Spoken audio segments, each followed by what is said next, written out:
Inmutabilidad del signo.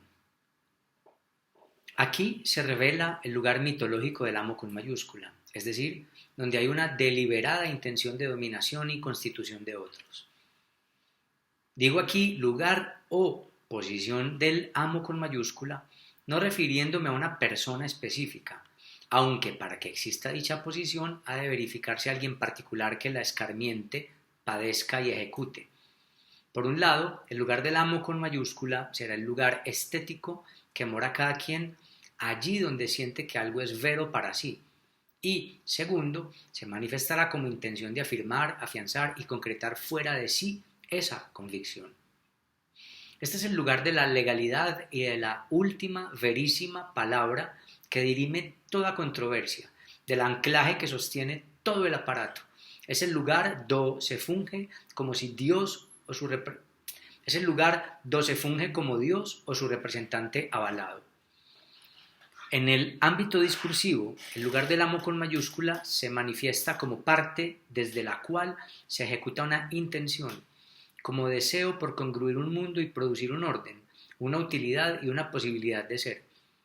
En ese lugar se legitima a alguien para poder establecer cuáles serán los significantes de verdad en pos de los cuales girarían sus discursos. Los discursos sirven para declarar una intención de dominación o afirmación de algo sobre alguien y para determinar los límites, prohibiciones, las relaciones, los lugares y las funciones.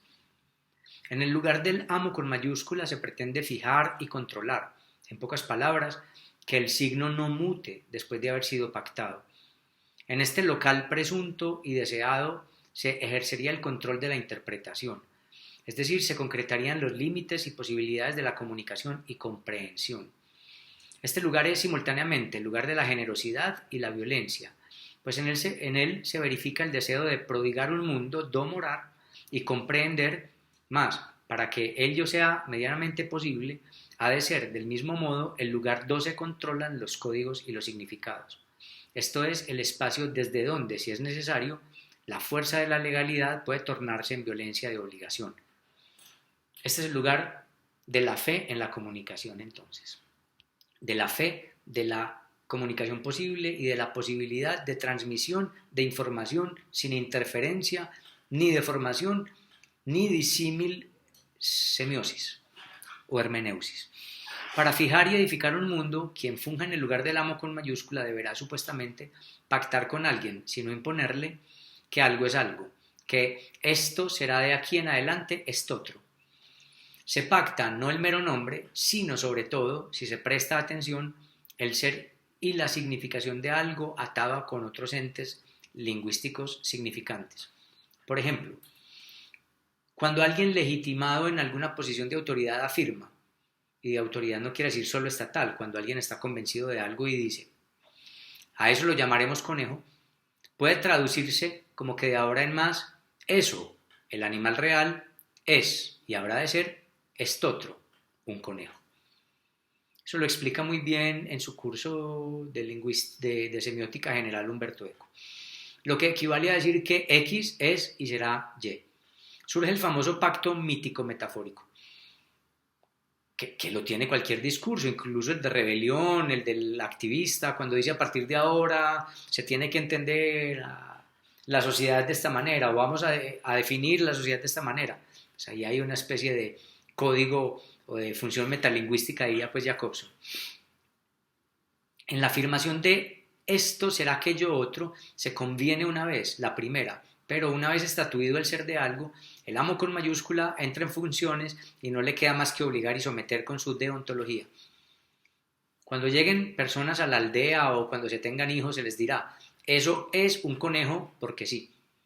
Así se inicia la arbitrariedad del lenguaje que enseña Saussure, el poder legislativo o moral del lenguaje que exponía Nietzsche o el fascismo lingüístico que mentaba Roland Barthes para hablar del poder.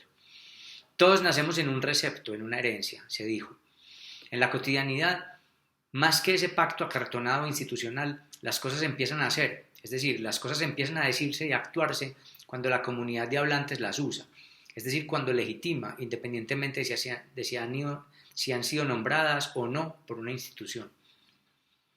Cada persona fundada en el lenguaje, es decir, causada por el otro con mayúscula en un momento prediscursivo, y entonces ubicada luego bajo el lugar del amo con mayúscula, ya en la dimensión discursiva, está predeterminada a creer de alguna manera en la noción del ser, lo cual se constituiría como la consecuencia que sostiene al lenguaje mismo y al deseo por la existencia.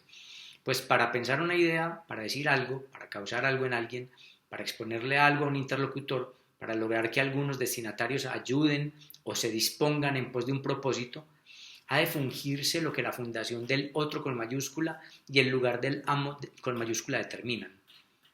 Para encauzarse con ese, ha de creerse en algún amo, quien por su parte se desasiera del verbo desasir, de ese sostén, quien evidenciara el lugar fantasmagórico del amo con mayúscula en sí y en todos, caería en la asedía, la melancolía o la desesperación. En la esperanza, en el ser aparecida como consecuencia de la habitación del lugar del amo con mayúscula, nos afianzamos, encauzamos con S y encauzamos con Z. Morar el mundo no se reduce a la sencillez mítica de la mera nominación, enumerar, mostrar o señalar las substancias, ni a la presentación del ser de cada ente. Existir en el mundo supone haber sido fundado en unas reglas y disponer de unos códigos para poder ser en aquel mundo, lo que deriva para el ser humano en la posibilidad de elección y en la pugna por un modo de ser en aquel mundo. Tampoco aquellas reglas son fijas. Vivimos contextualmente, decidiendo qué obramos cada vez en cotejo con la deontología y códigos culturales. El deseo del amo con mayúscula será deseo de perpetuidad. Que hemos dicho, el amo con mayúscula no es alguien, no es una institución, es algo en lo que se afianza cada persona. Será deseo de perpetuidad de su propio rostro, de su orden, de las disposiciones de lo que éste considera que las cosas son o deberían ser. Y como consecuencia de ello, el apetito del amo con mayúscula impondrá los modos en los que él determina qué entender en el mundo y cómo habría de comportarse la gente en ese mundo. El lugar del amo con mayúscula es ezopoiético, es decir, genera un carácter, o genera hábitos, genera ética. Pese a ser función insensata, permite todo sentido y toda fe. Será el lugar de la manifestación, obligación y perpetuación del deseo del amo de turno, amo con minúscula. O sea, todos somos amos con minúscula, creyendo ser el amo con mayúscula. El lugar del amo con mayúscula es el lugar que brega por emular la natura, por ejercer de natura, de la interpretación de la natura en el reino de los humanos. Recuérdese que la natura es el lugar del imperio, de la obligación, de eso que los antiguos denominaron en griego ananki, la necesidad, lo que no se negocia ni negocia y constituye. Para fungir y fingir de natura, quien ocupe el lugar de amo con mayúscula ha de codificar y obligar sus códigos. ¿Cómo se denomina esta codificación y obligación? Tradición, educación, cultura y palabra sacra. Lacan en su seminario aún afirmará a propósito de que en el decir hay una demanda de ser para otro un tú debes ser, dice, comillas, toda dimensión del ser se produce en la corriente del discurso del amo, de aquel que, al proferir el significante, espera de él lo que es uno de sus efectos de vínculo, que no hay que descuidar y que depende del hecho de que el significante manda. El significante es ante todo imperativo, cierro comillas. Esto es, como se dijo, del seminario aún, pero es exactamente en la clase del 9 de enero de 1973. A propósito, sintetiza el profesor Federico Medina en La literatura, un lenguaje por fuera del poder, abro comillas. El lenguaje es el medio a través del cual se transmite y se crea el complejo de normas, comportamientos y valores históricamente determinados y determinantes que convalidan ideológicamente la configuración estructural que una sociedad ha asumido, cierro comillas. También ante ello Roland Barthes explica, comillas, por su estructura misma la lengua implica una fatal relación de alienación. Hablar y con más razón discurrir no es, como se repite a menudo, comunicar, sino sujetar. Toda la lengua es una acción rectora generalizada, cierro comillas. Todo esto pues en conjunción con el lugar del amo. La función del lugar del amo con mayúscula contiene una intención, digámoslo inicialmente, de manera aparentemente cándida. Leo bien, módulo bien. La función del lugar del amo con mayúscula contiene una intención, digámoslo inicialmente de manera aparentemente cándida, benevolente, o al menos útil cuando se la aprecia desde la estructura desencarnada y abstracta del lenguaje, la comunicación, la organización social, la utilidad y el saber. ¿Qué es posible comunicar, discutir o barajar? Los pactos y códigos en sí mismos y sus condicionamientos.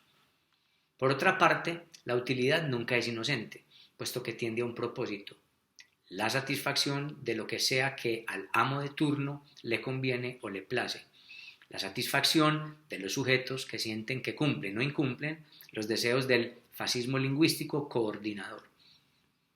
La estructura social no es cándida o inconsiderada porque gira en pos del deseo de un discurso, o de muchos, animado por el presunto amo o los presuntos amos.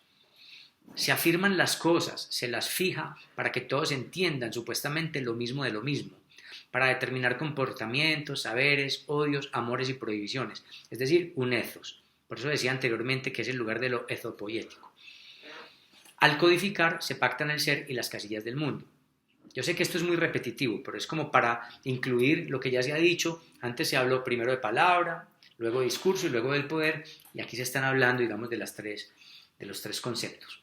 Por eso, digamos, se repiten las ideas.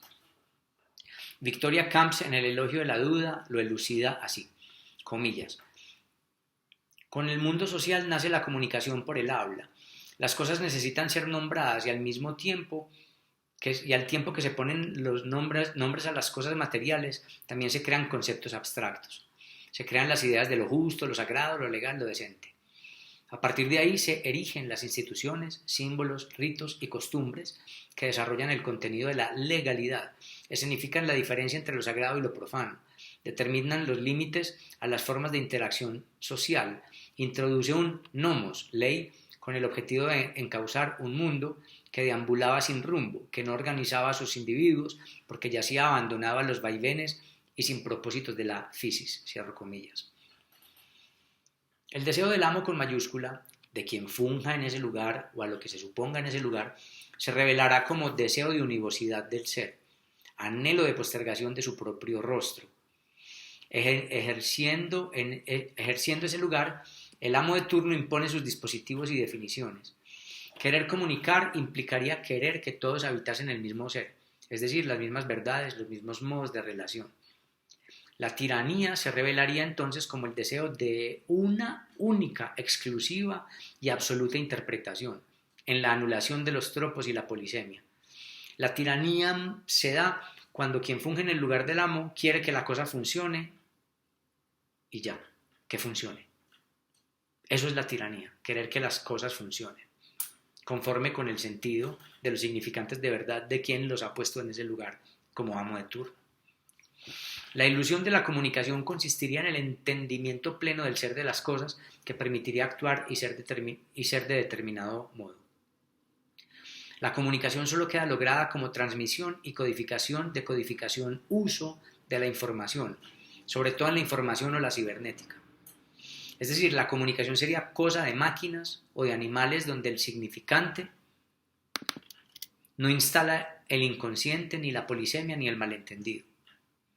Si abrimos los ojos, nos percataremos de que en la vida cotidiana la ilusión de la comunicación cabal, del entendimiento pleno, por fortuna, se incumple. Casi nunca nos entendemos. Todos obramos de manera disímil y cuando decimos haber entendido, usualmente creemos entender lo expresado por el otro. ¿No es acaso lo que Sócrates enseña en sus diálogos, que entender siempre es creer entender? Siempre entendemos algo, pero no del todo. El amo, con mayúscula, aunque se piense benevolente, falla en algún punto. El amo, aunque quiera que todo funcione, verifica si abre los ojos que las cosas no funcionan. Por eso está siempre enojado el amo de turno. Porque el deseo verídico que tiene en la cabeza o no se verifica o el otro se lo incumple. La polisemia y los tropos insisten. El lugar del amo con mayúscula consiste en una función estructural que se revela como fallo. Pero así como las palabras no están desencarnadas, el lugar del amo con mayúscula siempre ha de fungirlo a alguien histórico, peculiar. Este lugar no es exclusivo de una élite legitimada en un lugar de poder institucional, sino que es padecido por todo ser humano que ha sido fundado en el lenguaje. En todo se esconde un pequeño amo, un tiranete, que tiene la razón, es decir, que se estima el amo con mayúscula universal, al cual todos deberían entender y en últimas obedecer. El profesor Samir Dasuki lo afirma de este modo, comillas, tomar la palabra es la ilusión de creerse la gente del discurso, que más bien es siervo de una verdad escondida, cierro comillas. Nosotros diríamos, en este otro contexto, donde ahora no versamos sobre el inconsciente, que todo hablante es ese pequeño que se cree legítimo para ocupar el lugar del amo con mayúsculas y fundir en él, pues estima a su verdad, la que cree entender, la que quiere imponer, la verdad verísima.